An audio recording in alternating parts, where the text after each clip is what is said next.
Good afternoon, everyone. All those who are watching us live on this platform, as well as we are about to go shortly live as well as on the Facebook. Article 141 and 142 is an important facet within the Constitution of India as to how the doctrine of precedents would come into being, the binding force of law, as to what is the effect. Like there is a hierarchy within the Constitution as to the subordinate courts and the high courts and the Supreme Court. And let's assume the Supreme Court is under an impression that the judgment needs larger consideration, as that could be a review or whether it has to be referred to a larger bench. And under Article 142, what we say as complete justice, as to how that complete justice can be there. We have seen that the Supreme Court has in innumerable times exercised the powers, especially when they feel that there are certain areas where it requires not stricto sensu legislation, but yes, there is a vacuum into that.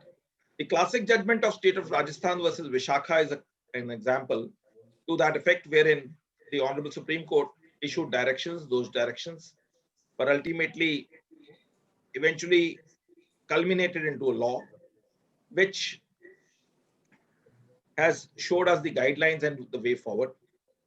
And then Gopal gas and what is the doctrine of sub silentio and large number of doctrines which come into being are the facets which are to be expressed to understand the same in a larger way. We thought that a speaker of eminence who is considered to be an authority within himself, as they say in law, we say that he is a constitution within himself, and that is Mr. DLN Rao, a senior advocate from Karnataka High Court. We all know the way he puts the things across. Actually, they say that lawyer and the judge are the two wheels which makes the justice proper. And when there is a proper assistance, the justice becomes much better.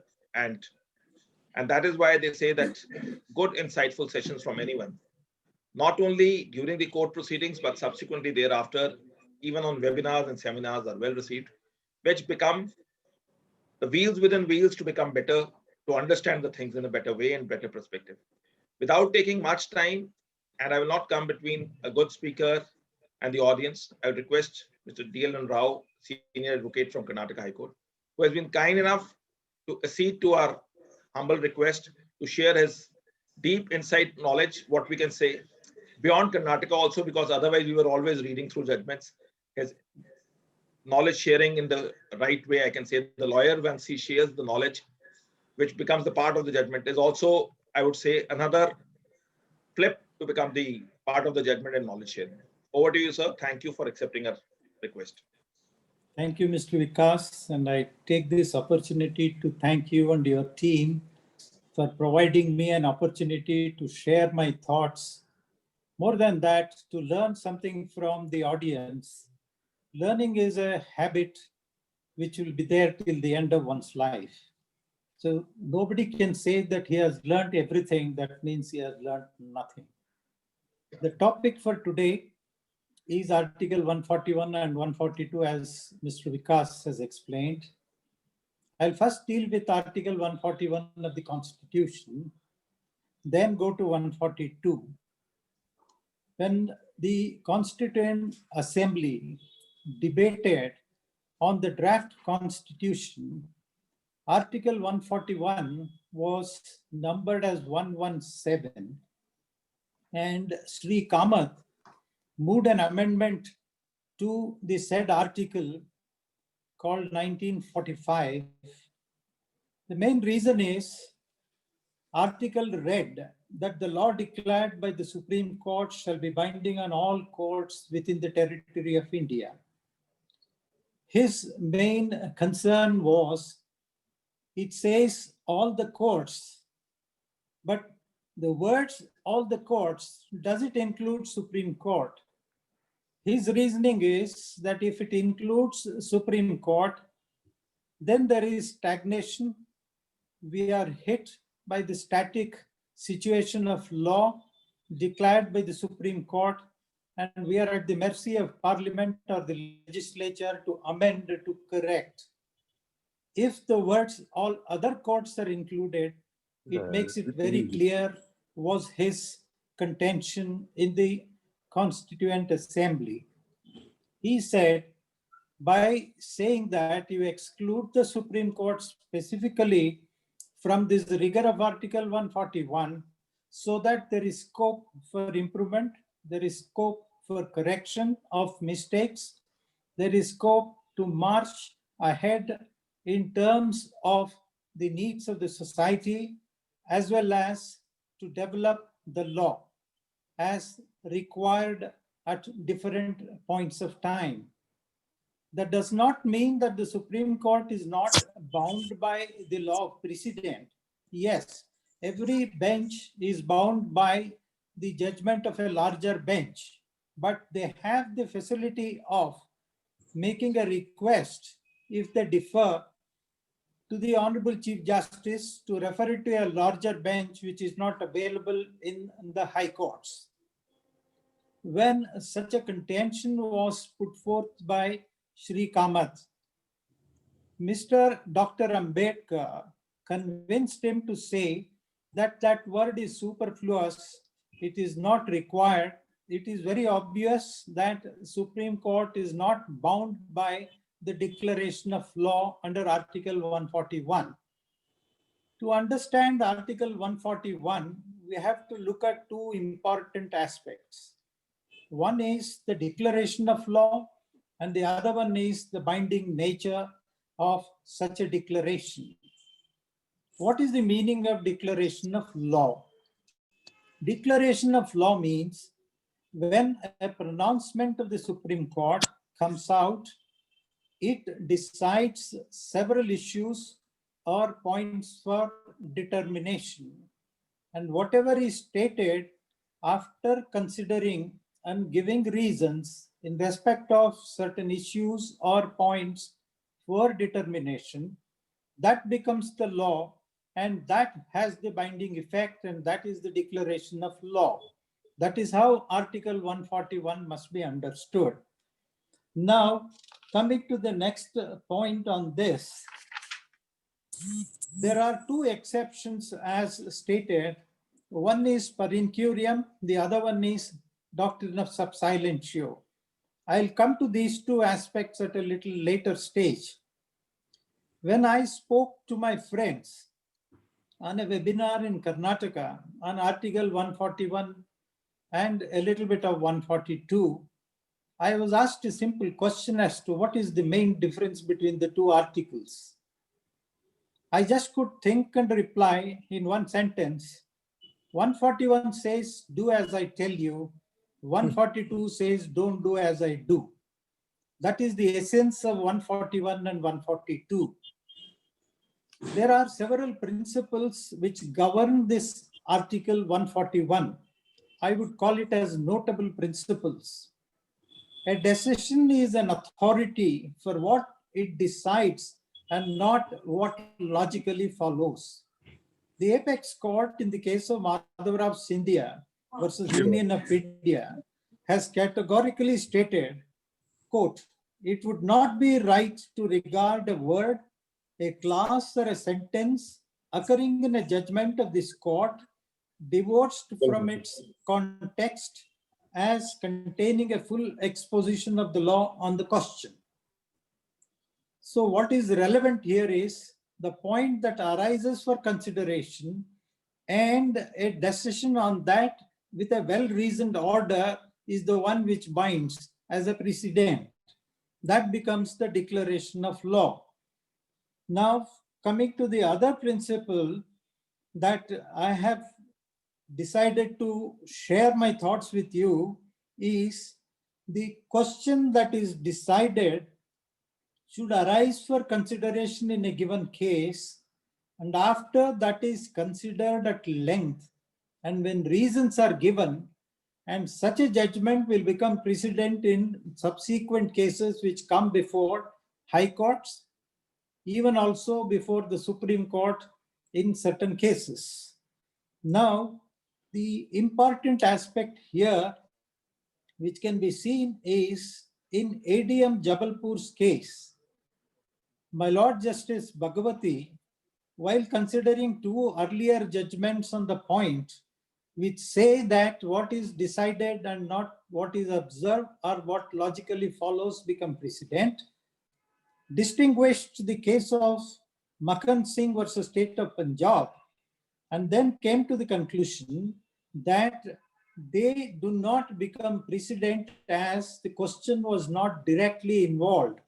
In ADM Jabalpur's case at para 381, this is what is stated by His Lordship Justice Bhagavati. On this principle of a decision being an authority for what it decides and not what logically follows, there are a couple of judgments which I have noted. Some of them are 2005, Volume 2, SCC 489, 2009, SCC 685.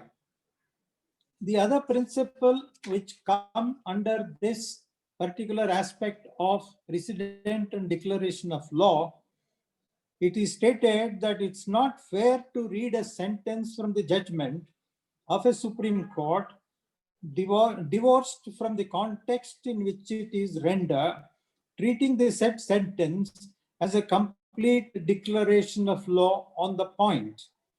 The judgment which we can think of immediately is Bhavanagar University versus Sugar Mills, reported in 2003, Volume 2, SCC 111.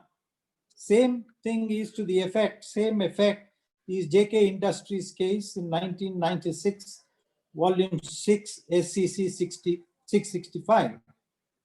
To constitute a binding precedent, a decision must be rendered and should be understood in the context in which it is rendered. That is extremely crucial. One other important principle that one can think of is, even if there is a slight difference in the facts of the case, in the wordings, it will make a lot of difference and cannot be treated as a binding precedent. That can be seen in 1990, Volume 4, SCC 207. A judgment which does not consider an issue directly or is not founded on reasons based on determination of a question is not a binding precedent. That can be seen in Synthetics and Chemicals, State of UP versus Synthetics and Chemicals.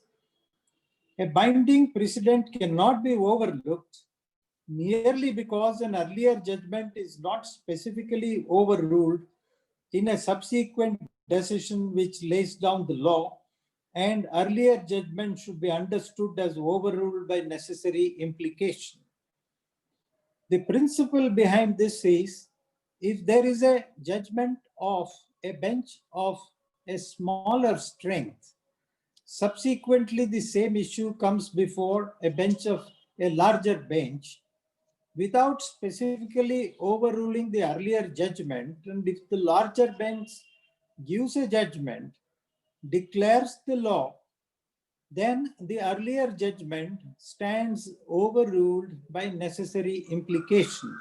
This is one of the principles of the law of precedents. And the yet another principle is, once a point is decided, once there is a declaration of law by the apex court, merely because one or two contentions which were not raised or were not considered cannot be a ground to say that the said judgment is not a binding precedent. That is how it should be understood. These are the salient features vis-a-vis declaration of law and the binding precedent. As I said, there are two exceptions to this. One concept is per incurium. The second concept is sub silentio. Per incurium means in ignorance of or out of carelessness, a judgment is rendered. This is explained very well by the Honorable Supreme Court in 2005, Volume 2, SCC 673. There are several instances that cover this concept of per incurium. They are when a judgment is rendered without noticing the change in law, sometimes without noticing the amendment, without noticing the fact that the law has changed in the sense that it is either repealed or a new law has come into force, and passing a judgment relying upon an earlier law or an unamended law becomes per incurium. Second principle on this question of per incurium is without referring to a larger bench, in the sense without looking at a larger bench or in ignorance of a judgment rendered by a larger bench. If a judgment is rendered, that becomes per incurium. There is yet another principle on this, namely, following an overruled judgment is again per incurium and it cannot become a binding precedent. And lastly, in this principle of per incurium, in the hierarchical system of judicial system in any country, if the court of a lower tier says that the judgment of a higher tier court in the hierarchical system is per incurium, that judgment has got to be discarded. The classic example of this is when Lord Denning and his companion judges sitting in Court of Appeal have ruled that one of the judgments of the House of Lords is per incurium.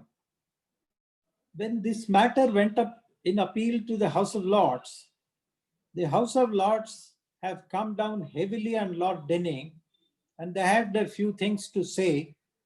Namely, they said Lord Denning and his companion judges have followed the earlier judgment which they say per incurium of the House of Lords. They themselves have followed it. Notwithstanding that, without taking any exception at the time of following the said judgment, stage in Castle versus Broom, they have ruled that the earlier judgment of the House of Lords is per incurium.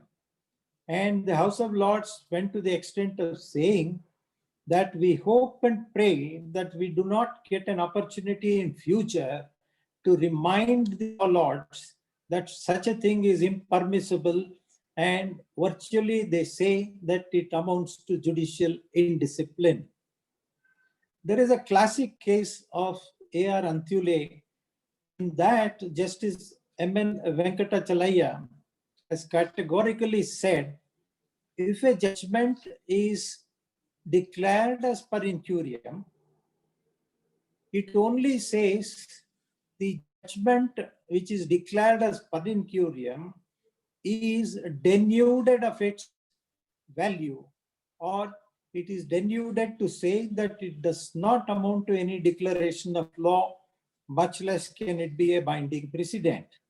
However, His Lordship categorically said, as between the parties or inter parties, the said judgment, the operative portion of the said judgment cannot be taken away either by a larger bench which declares it as per incurium, or a court which has jurisdiction to consider the subsequent proceedings.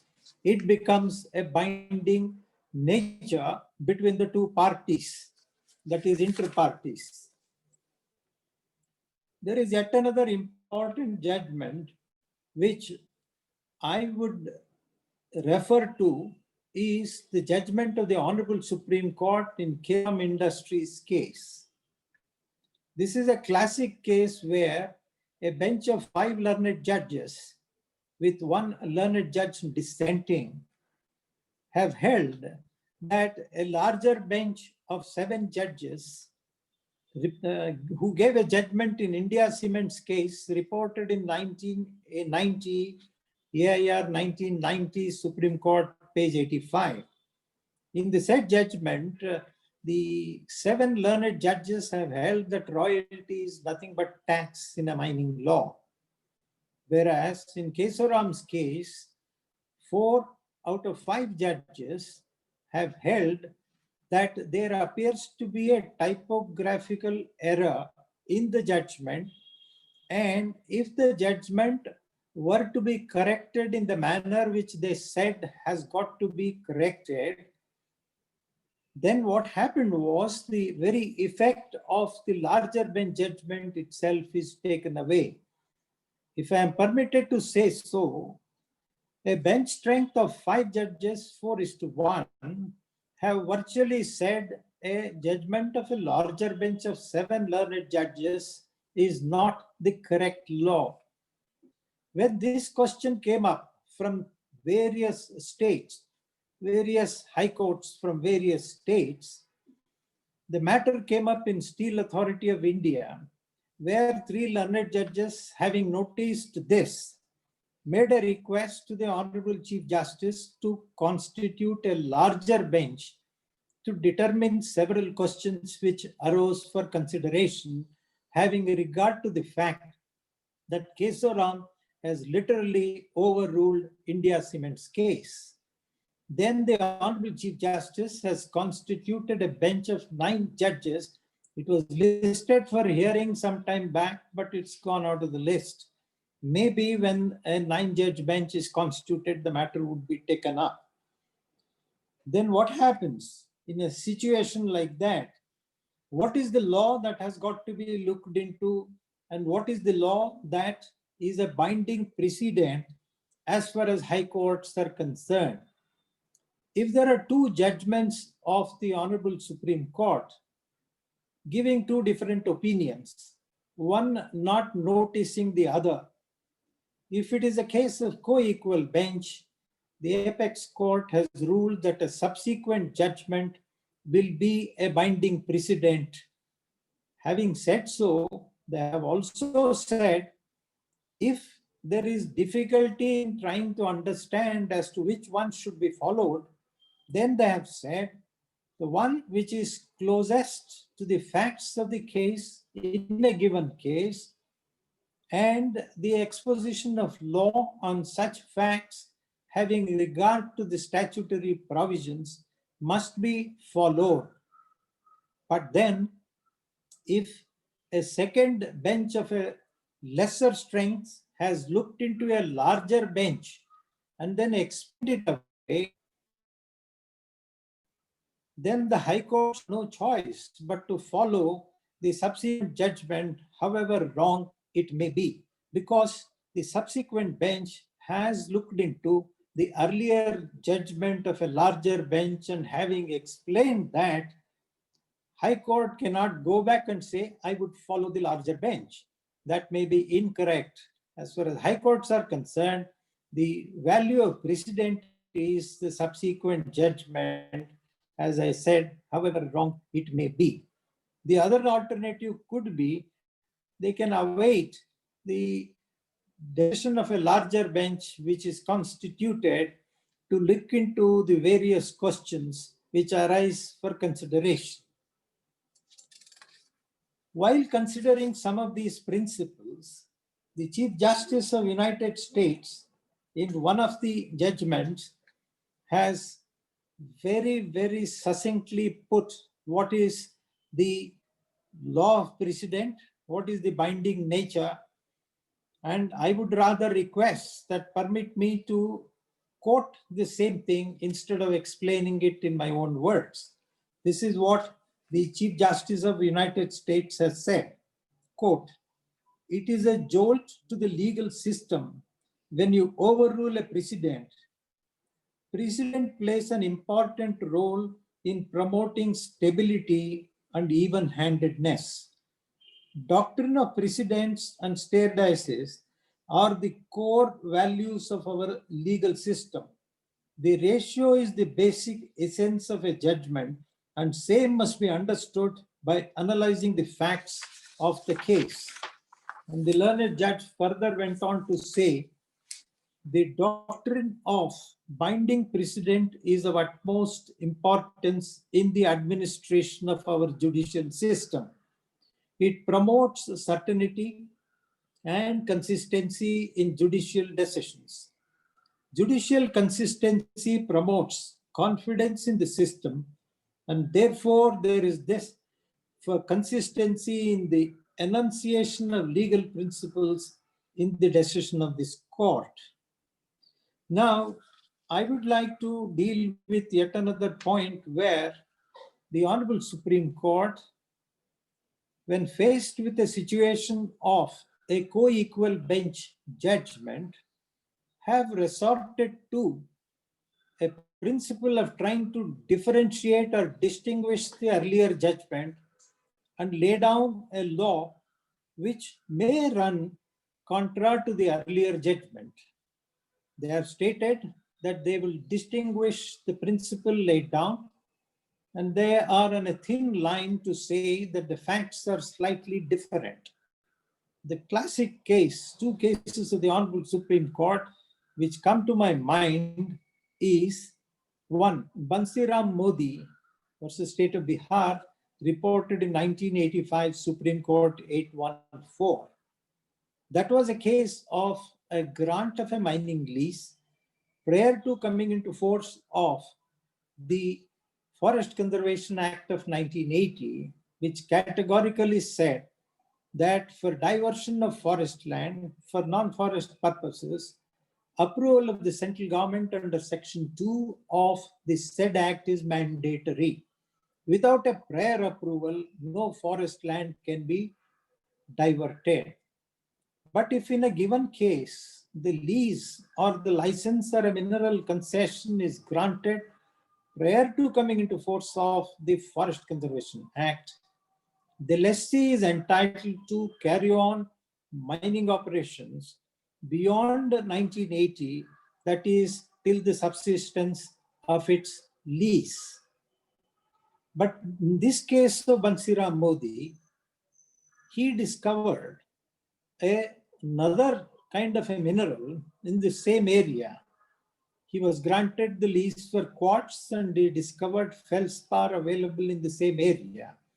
He applied for permission to include that mineral in his lease deed or the mineral concession, and the government said it can't be done. You have to take Forest Conservation Act diversion from the central government. The matter went up to the Supreme Court, and the Honorable Supreme Court, consisting of two learned judges, have said if digging can go on in respect of the original mineral which was granted by way of a mineral concession, inclusion of another mineral which he will be able to extract or excavate in the same area which was dug up and which is going to be continued by way of a mining lease. Therefore, they have ruled that it is not necessary to take the permission or the prior approval of the central government under the Forest Conservation Act. Now, in 1987, there was another case of Ambika Quarry, where the question arose was for renewal of a lease which was granted prior to 1980, but which expired after 1980, and he sought for a renewal. His contention was, from out of the large area which I am granted, I have used already and dug up the area of a smaller extent, and allow me to carry on mining operations by way of a renewal within that smaller area. Then the Supreme Court in Ambika Quarry distinguished the earlier co-equal bench judgment in Bansiram Modi and said that is a case of an inclusion of a mineral, and this is a case of a renewal. That is how they distinguished and said you have to take the permission from the central government under Forest Conservation Act. What I am trying to convey by going into details of these two judgments is that the least that subsequent judgment could do is to refer it to a larger bench to know how the matter should be understood. A distinction made in that manner, in my respectful submission, is a distinction without a difference. That is one way of trying to get over the law of precedent or binding nature.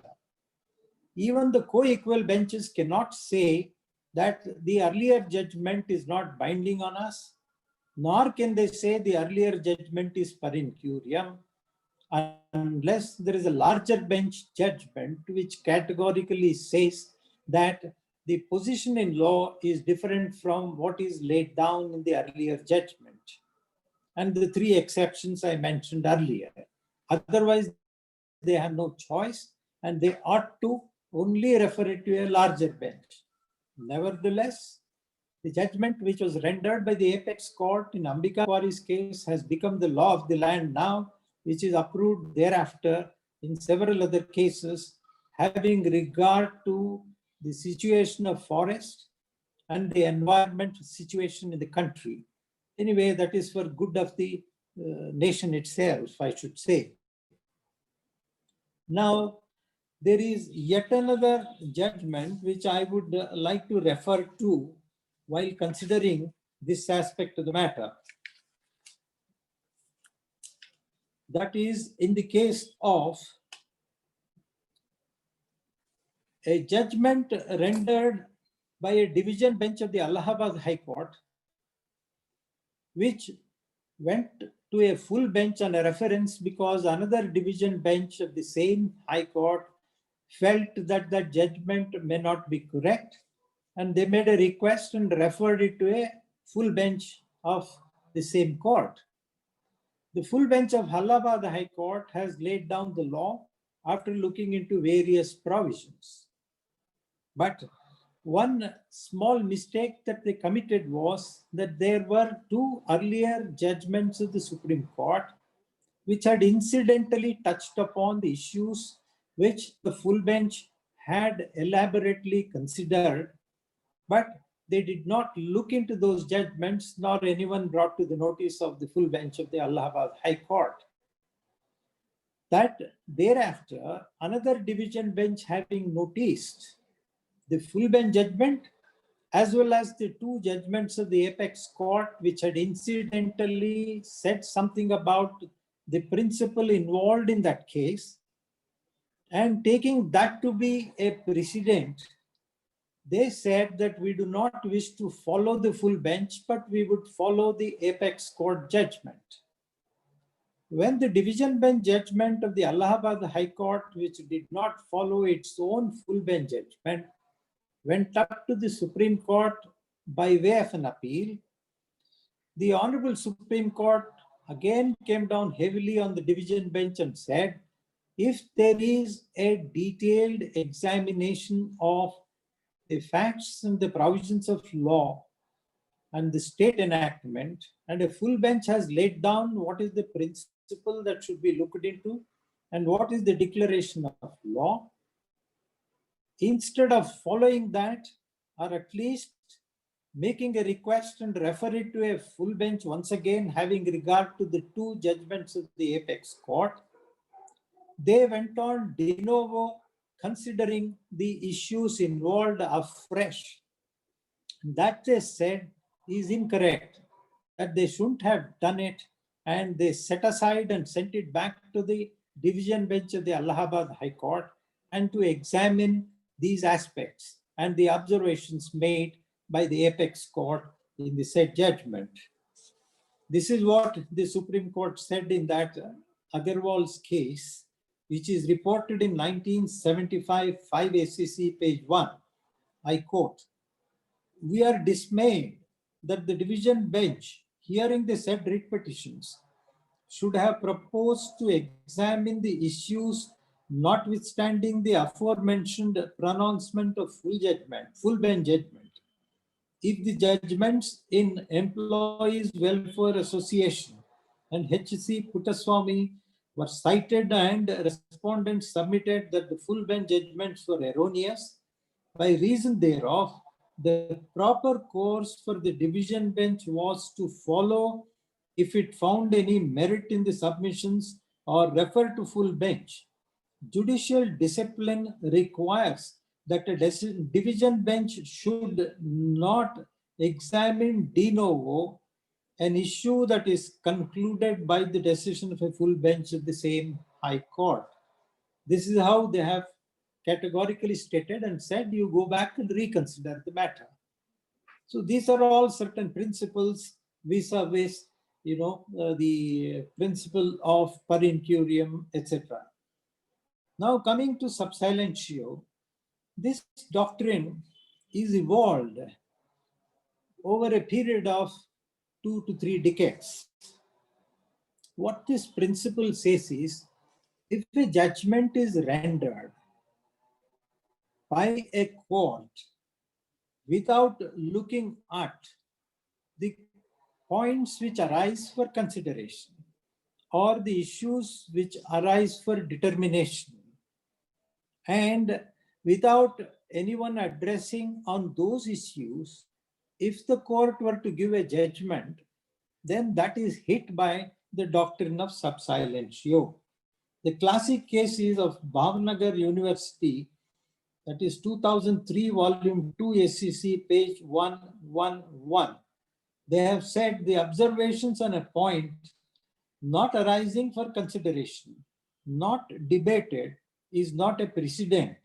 It is hit by the doctrine of sub silentio. My learned friend, Mr. Vikas, referred to the judgment of Vishaka versus State of Rajasthan, reported in 1997, volume 6, SCC 241. I'll come to that a little later, but at this juncture, all that I would say is, though there is no specific law with reference to the harassment meted out or suffered by women employees, especially in a workplace, there is no special enactment to that effect. But it is not that the court has given the judgment under 142, but it has said there is a clear case of violation of several articles of the Constitution, like 14, 19, 21, 51, 15.1, 15.3, 42, 15A, etc., and said this becomes a precedent because the constitutional rights and the fundamental rights of a particular person who is harassed is severely affected, and therefore there is a law which says that they are protected, and therefore they said it is a binding precedent and should be treated as one, may not be one under Article 142. That is how they have explained in that particular judgment. Now I will come to Article 142 of the Constitution. As I said earlier, what is 142? It is a power given to the Supreme Court to pass orders, judgments, and decrees, etc., in order to do complete justice. What is the meaning of complete justice? That is explained by the apex court to mean justice according to law, by molding the relief wherever and whenever needed, but not to perpetuate an illegality. That is found in State of Karnataka versus Uma Devi, third judgment in 2006, volume 4, SCC, page 1. And this power has got to be used very, very sparingly. Number two, this power is not available if there is a specific statutory provision. 142 cannot be explained, cannot be utilized, or cannot be exercised to pass a judgment in the name of doing complete justice. That is impermissible when there is a statutory provision. Now, most important judgment on this aspect is the Supreme Court Bar Association versus Union of India, and that is 1998, volume 4, SCC 409. Paragraphs 5, 42, and 82 are very, very relevant. It was a case where, on account of the contemptuous behavior, and the court took notice of the fact that under Article 219, he can be punished for contempt. In the first judgment, they not only punished him, they went to the extent of stating that he shall be debarred from practice for a period of 2 years or 3 years. Then subsequently, the Supreme Court Bar Association filed a writ petition under Article 32 and made a request that that earlier judgment needs reconsideration because as far as contempt jurisdiction is concerned, it's a different matter because it comes under Article 219, if I'm not mistaken. Insofar as meting out a punishment to the effect that he shall not practice or he is debarred from practicing for a period of 2 or 3 years, is covered by the Advocates Act and the Bar Council rules, etc. When there is a specific provision, statutory provision, Article 142 should not be used. And the matter went up to a constitution bench and they have ruled that it is so, and they set aside that portion of the order which debarred him from practice for 2 years and let that to be taken over by the Bar Council so that they can pass an appropriate order within their statutory powers. That has been very categorically said. 142 cannot be used in such circumstances. Then the next judgment which I refer to is in respect of these matrimonial disputes. What has happened is under section 13B, there are two concepts or two aspects. One is that you have to wait for 6 months to get a consent and divorce. The other one, which is very, very common these days, is a ground which says that it is irretrievably damaged, the marriage is virtually dead, it can never be revived, there is no point in waiting for a period of 6 months. Therefore, grant a decree of divorce at the earliest so that both the parties can carry on further in their lives. Several courts have granted, family courts have granted, but there is no specific provision also in the Hindu Marriage Act under section 13B. If there is no specific provision, the only court which can exercise power under 142 is the Honorable Supreme Court. In these cases, what is happening is, notwithstanding that, the courts are granting divorce on such grounds. The other aspect of the matter, which relates to a period of waiting for 6 months, has been explained by the court to mean it is not mandatory and it is discretionary, having regard to the circumstances of a given case. If it is virtually dead, emotionally, absolutely no way of trying to retrieve, only in such extreme circumstances, they said that it can be waived, and they have given the reason to say it is not mandatory, but it could be directory or regulatory, to use the word, in these situations. The apex court also was very, very candid in making certain observations in one of the cases which came up from state of UP, where they said it is with respect to the reservations for SC, ST and OB category in public service. What happened there was the list was prepared and large number of persons were selected, and the list went on beyond the permissible limit under the state enactment of 50% quota reservation.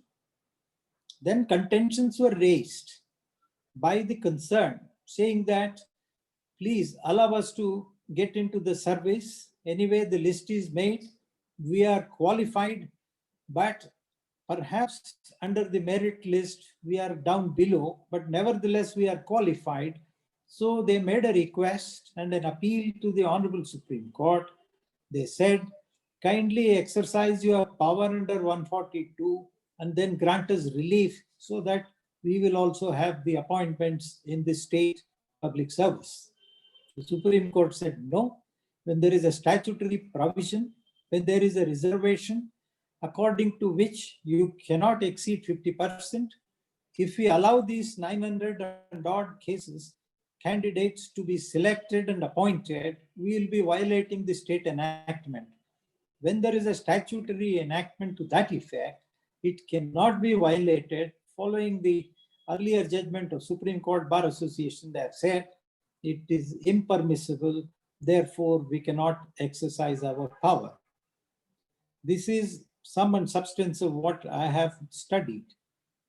And before I conclude, I would like to share a few anecdotes with my friends. One of them is, when I was arguing a matter before a learned judge of the High Court, a single judge, I was arguing a contention that the new Land Acquisition Act is inapplicable insofar as acquisitions under the state enactments. The learned judge told me that the Constitution bench judgment in offshore drilling case is incorrect. So I don't like to follow that. I want to lay down the law myself. Then on a lighter vein, I told the learned judge, sir, look here. If you want your professional life and personal life to be happy and calm, you must be an agriculturist. Then the learned judge was taken aback and asked me, what do you mean by agriculturist? I said, you develop a culture to agree with the Supreme Court for your professional life because 141 is there. And if you want your personal life to be calm and smooth and happy, agree to what your wife says at home, develop a culture like that. Otherwise, your GDP will be affected, which is gross domestic peace. Then the learned judge, when I stood up to apologize, looked at me and said, how do you know my secret? It should be said to the credit of the learned judge. There is one more incident when I spoke to you all about Lord Denning and how strictures were passed against him when he was sitting in Court of Appeals. Some years ago, we had one law lord who came to Bangalore and who visited the Karnataka Jurist Commission, and we had invited him over a cup of tea. We discussed. Then he shared an anecdote with us that there was one lawyer who was going on arguing and never stopping. So many times he was told that we have understood and go to the next point. The learned counsel wouldn't stop there. And one of the law lords, slowly he tried to control himself. He couldn't, and he started sleeping. And then he started snoring. The other law lords, I believe, complained that this particular law lord is not only snoring, but he is disturbing our sleep as well. That is how the law lord shared his anecdote. And the last one is, in a division bench in the High Court, which was hearing a very, very important matter under Motor Vehicles Act, the junior judge was sort of dozing on the bench. After the arguments were concluded, the learned senior judge said, brother, you dictate the order. They have completed their arguments. The brother judge woke up and said, judgment reserved. Thank you. Call the next case. So with these thoughts in my mind, I would like to say thank you very much, Mr. Vikas. I am ready to answer, share my thoughts with all of you if any of you have any questions. And it is always said a long time ago that judge a man by the question he asks and not the answer he gives. Thank you very much. Thanks a lot.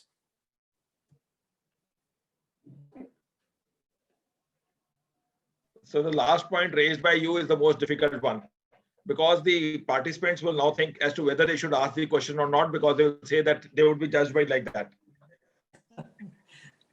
So before the questions come into being, we will just to ask, like we all know that in the Ayodhya Commission, Ayodhya's case, Article 142 was exercised. Like, what are your broad things which come into immediate in your mind as to which are the best facets of Article 142 used by the Honorable Supreme Court on various occasions. Like, yes, Shah Bano's case was there. Then we had Vishakha's case, Yes. this Ayodhya judgment, where we all felt that it was just a leap forward towards that. Justice must not only be done, but seem to have been done. Seem to be done. Yes. Like while exercising these powers, like we had the judgment on the Rafiq Masih, which says that where there is no misrepresentation or fraud, then in that effect, though ultimately it said that under the rules there is no provision to state therein that the recovery cannot be affected, but ultimately it held that once there is no misrepresentation, especially by a class 3 or a class 4 employee, in that eventuality it was laid down that recovery should not be affected, because in all fairness, these employees who belong to the low strata of class, they invariably spend the money which comes to them. So that power of under one was, according to you, exercised under 141 or 142. Yeah. So coming back, sorry for interruption. It's fine. Yeah. See, so far as Vishaka's case is concerned, subject to correction, I am clear in my thinking that they have not exercised the power under 142.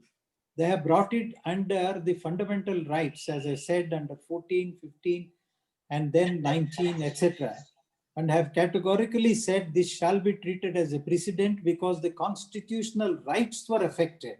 There existed these rights as fundamental rights, and therefore it is not a case where there is a lack of statutory provision.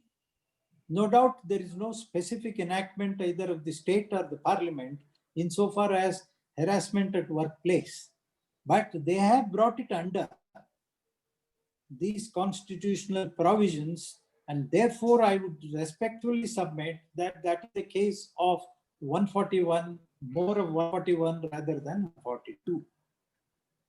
Secondly, sorry. It's fine, sir. It's fine. Yeah. Secondly, no, it's fine. Yeah. Secondly, what I would say is, again, as far as 142 is concerned, the words used there are complete justice as between the parties. It does not, in a sense, like 141, lay down any particular declaration of law. It only says, as between the parties, we would like to do complete justice so that the parties involved will have satisfaction of getting something out of it. And that power has to be exercised very, very sparingly.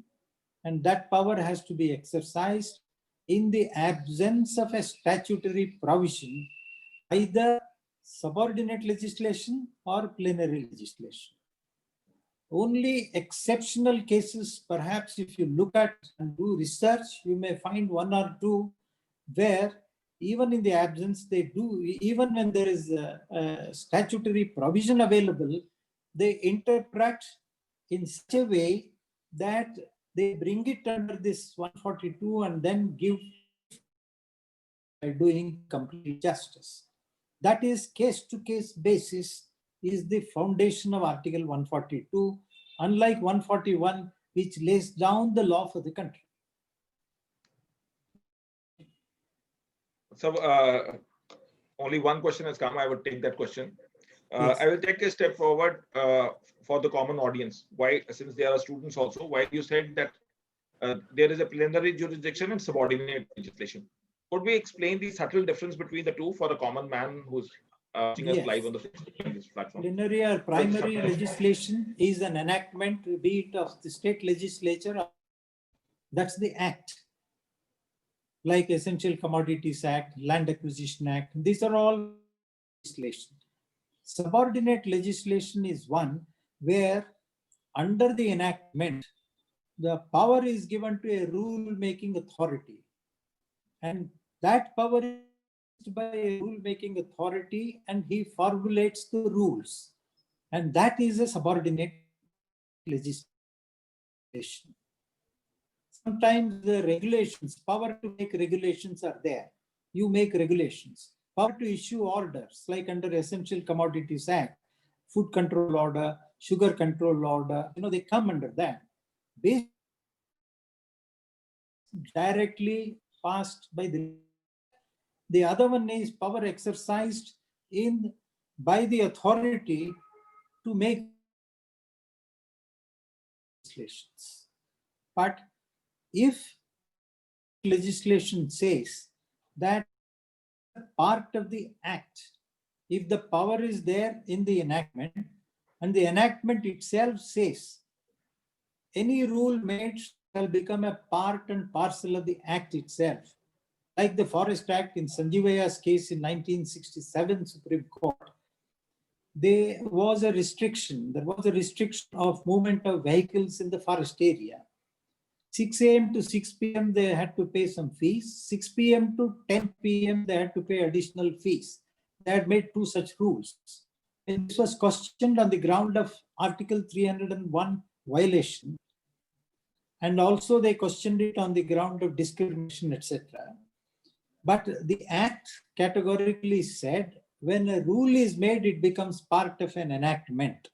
In such cases, the rule itself becomes a part of an enactment. Otherwise, there is a clear distinction between the main legislation and subordinate legislation, which is nothing but the rules made having regard to the power given to the authority to formulate rules and regulations, including issuance of circulars, etc. So another step forward I will take. While you say that regulation and circular, so circulars like we have seen under the Excise Act, Customs Act, there are circulars. So those circulars, would they have the force of just like the regulations, or they are circulars? Because law to that effect way back 1967 Santran's case had said the instructions cannot override the rules. So whether those circulars can override the rules or circulars could override the act, or it has to run within those parameters of the act itself. A subordinate legislation, yes, a subordinate legislation, however clear it may be, like the rules and regulations, they cannot override the provision of an enactment.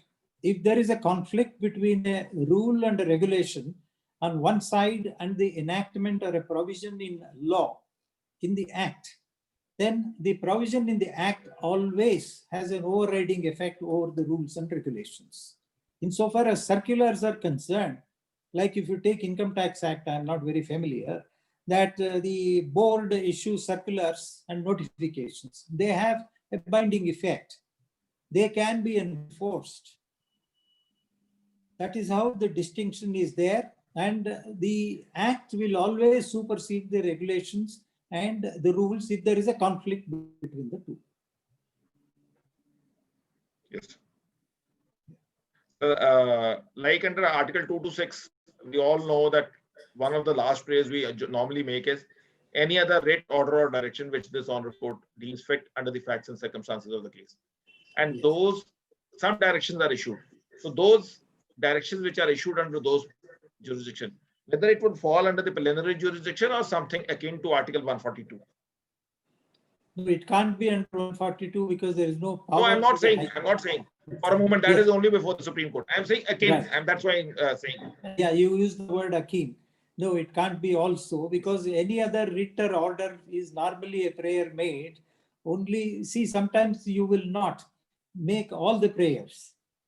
Suppose at a later stage, as the case develops, there are certain changes.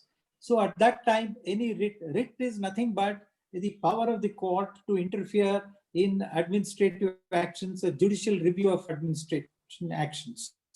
So at a later stage also you try to cover. And sometimes in the plaint, in original suits, they write, and such other reliefs as I may claim at a later stage. No doubt that is hit by Order 2, Rule 2. That's a different matter altogether. But in a writ petition, such a common prayer is always asked. It does not mean or akin to 142. Having regard to the circumstances of the case, an order in the nature of a writ. Writ is what? Writ is a command. Literally, writ is nothing but a command issued by the High Court in exercise of its power of judicial review. And I would, if I have 5 more minutes, I would explain one case to you, which went up from Karnataka High Court. That is in respect of the acquisition of lands. Then Section 16 notification was issued under the Land Acquisition Act. The lands vested in the government.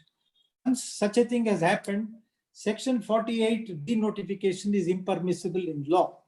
That is how the Supreme Court has also categorically stated. That was a case where denotification was issued. Subsequently, the government realized that they had made a mistake having regard to the fact that Section 16 was already issued. They could not have issued 48. They withdrew the 48 denotification notice. The concerned person went to the High Court and asked for a writ of certiorari because that order of withdrawal or denotification was without notice to him or offending natural justice. Then the single judge said, yes, that may be correct. We will quash the withdrawal, but we will also quash the original notification under 48. The matter went up to a division bench. Division bench said he can't be worse than what he is, having come to the court. The matter went to the Supreme Court, and the Honorable Supreme Court said, when it comes to the notice of the High Court, in exercise of its power under Article 226, if there is a palpably illegal order or an order made without jurisdiction, High Court can step in and quash that. Such other writs, such other powers, such other reliefs can be granted by the High Court, is what they say. This is by Murtaza. Should the High Courts also be given the power to do complete justice to lessen the burden on the Supreme Court? See, this power under 142 is very, very sparingly used, as I said. And if the power is given to the High Court, there are umpteen number of state enactments.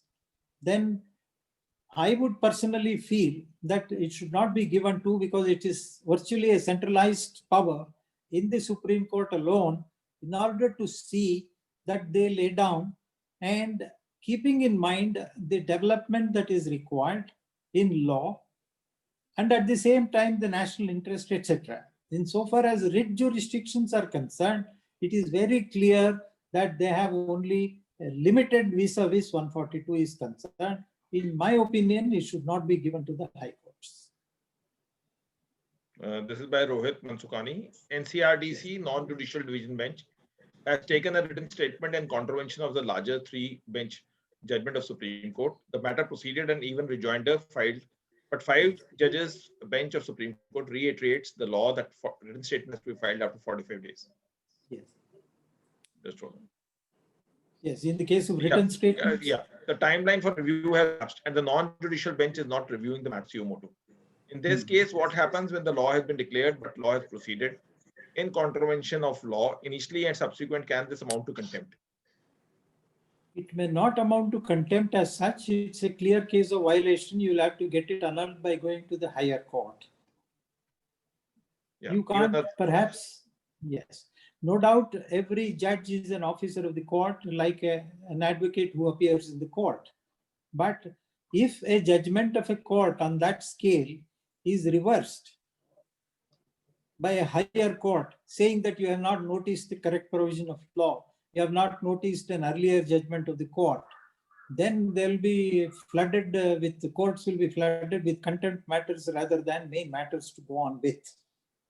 You cannot literally find fault with, but unless it is a case of direct, total direct violation and deliberately done, passing an order, notwithstanding a judgment of a Supreme Court, deliberately you do it, having noticed it, but still do not want to follow, maybe that is a case where some complaint can be given, whether it can be a case of taking action against administrative side, or it could perhaps, in a rarest of the rare cases, be a contempt.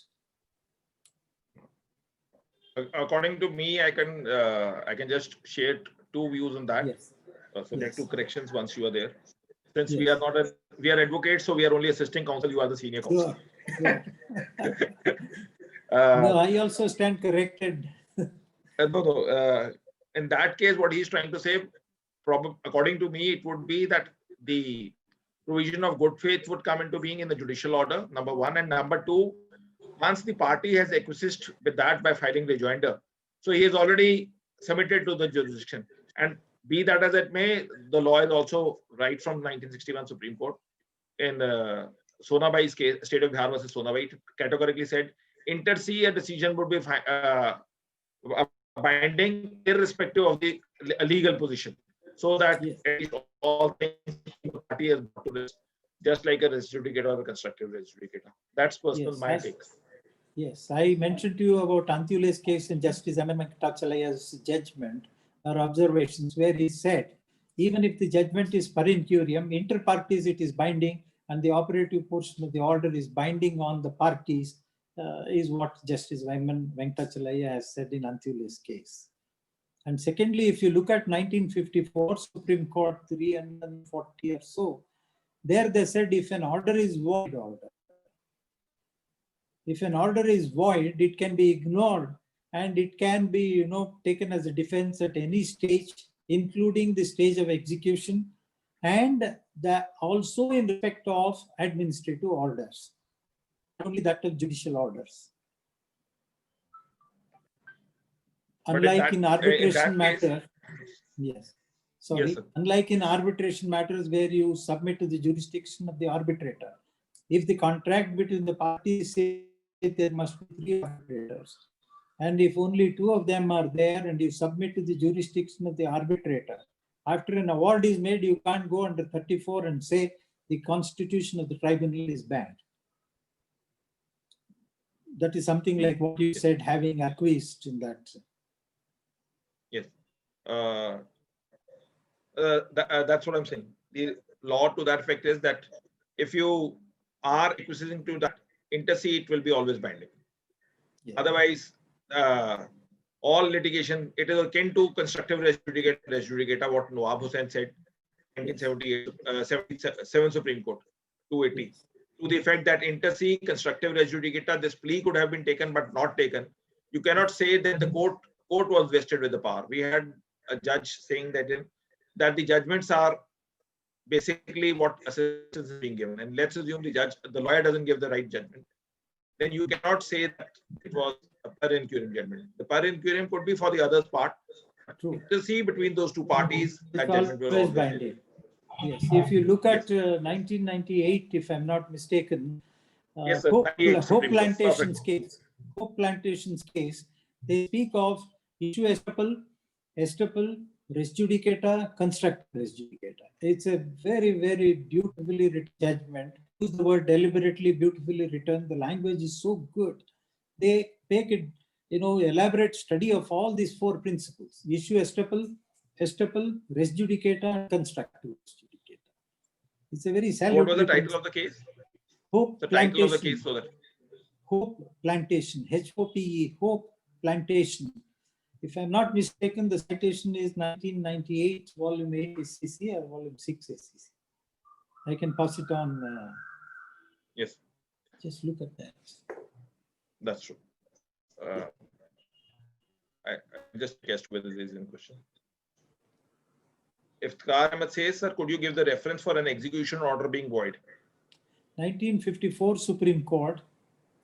See, normally in an execution petition, you can't go behind the decree. That is an exception where the Honorable Supreme Court said that if the decree itself is a void decree, you can put up a defense to that effect, even in an execution matter, including matters which are administrative orders also, you can say that is without jurisdiction. And it's a nullity. 1954 Supreme Court 330 or 340 page number. But that is a very tough task. I have also experienced to substantiate to a contempt court or an executing court effect. Yes. Judgment as such a nullity, it will not have a binding effect. Yes, but now the even if let's assume there is that is amended to say truth is a defense. To what extent you can use it, it's left to you. Sorry, you were saying something, I interrupted. Oh, I was just asking, I will ask Vikram to share his thoughts, who is the connecting point with us through Vikram Association, Advocates Association.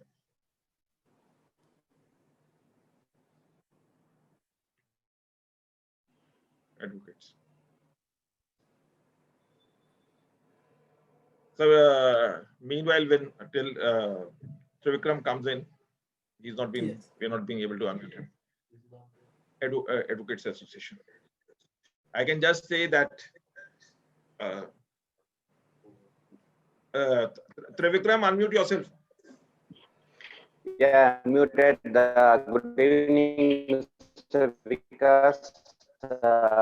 Good evening, sir.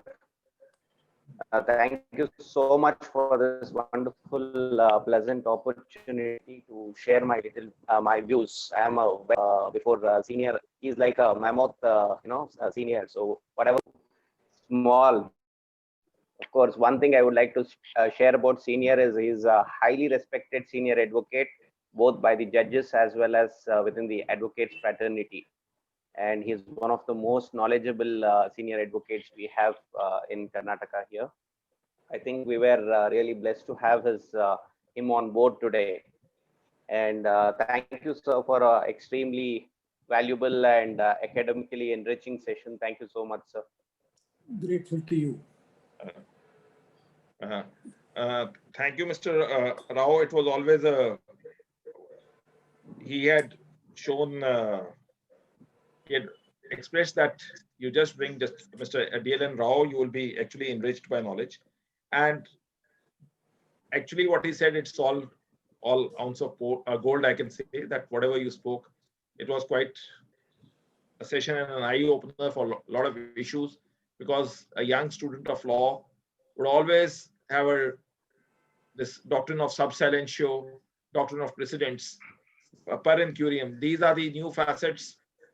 More so, per incurium and sub silentio are the facets which normally which one learns in the profession with the flux of time. And thank you to all the participants who have watched us live on the Facebook and on this platform. And tomorrow's session would be Code on Social Security 2020 and Occupational Safety, Health and Working Conditions. The master class by S.N. Murthy, the senior advocate. This would be his third part on the new acts. So do stay connected with us at 4 p.m.